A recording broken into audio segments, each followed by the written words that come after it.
Feel great about yourself, come home and face a team that's not contending, and to this point, Joe, not score a run.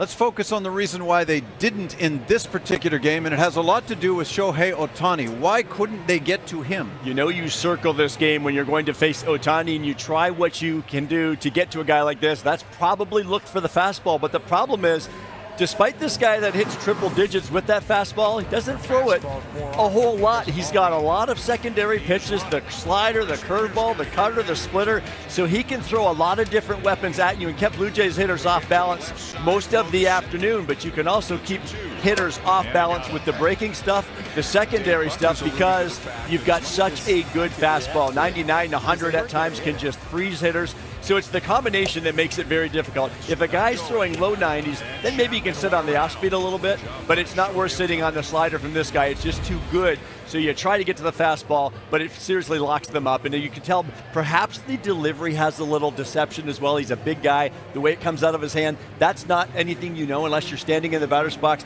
but you watch the approaches, you watch the swings, and these Blue Jays hitters were just dominated by a great pitcher today.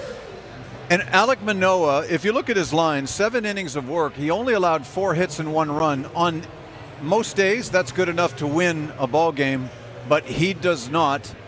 What do you make of Manoa's outing, and in particular, the way the fastball evolved from 1 inning through 7? The best part of his outing today is when you see at the very beginning of his day, it's a long first inning, he didn't have as good velocity in his fastball, but this guy battles his tail off with whatever he takes out there with him each start. So he didn't have as good velocity. We saw a lot of secondary pitches, including 3 straight changeups to walk Ohtani in the first inning after getting ahead 1-2, but then he gets that fastball in on forward to get out of that inning. It was 25 pitches. It was a big first inning, a lot of pitches. So now you got to get economical. How do you do that?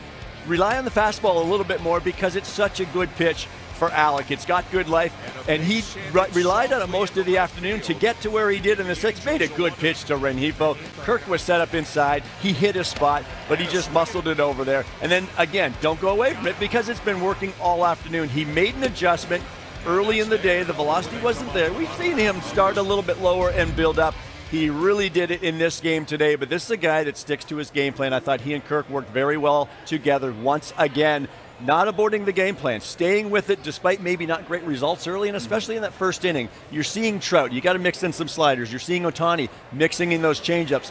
But I think at the same time, right after all that, he said, wait a minute here, guys, this is not who we are. And Manoa is a good fastball throwing guy. He relies on it, and he did the rest of the afternoon. I don't mind admitting this, and I know a lot of you people do exactly the same thing. I look at the wild card standings every day now. It's not September, I get it.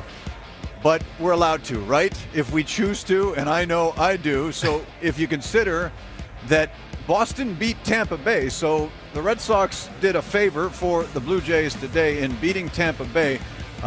Seattle's underway later tonight against Cleveland, and the Orioles, who defeated Houston yesterday, could be a wee bit of a concern, and they're just getting underway at Minute Maid Park as we speak. So things could switch by tomorrow. Now, speaking of teams in contention, the Yankees, remember the Blue Jays took 3 of 4.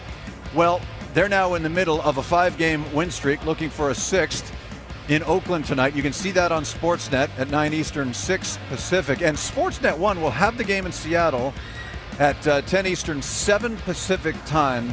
And then we'll look at the wild card standings once again tomorrow, Joe. There's just no rhyme or reason to any of this, is there? I know, but it's exciting, right? It sure is. Okay, tomorrow, the Blue Jays against the Angels. Series comes to a close. Ross Stripling, and oh no, Joe, a left-hander on the mound for the Angels, and Tucker Davidson. We know that can be an issue from time to time.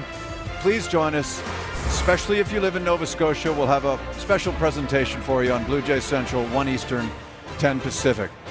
Well, a World Series champion from 30 years ago celebrated prior to the game, hoping to perhaps inspire a 2022 club? Well, maybe that comes tomorrow because they haven't scored yet in this series. We'll see what they can do. Hope you enjoyed all of it. Speaking of 92, let's enjoy Game 6 right now here on Sportsnet. And thanks for watching Blue Jays Baseball.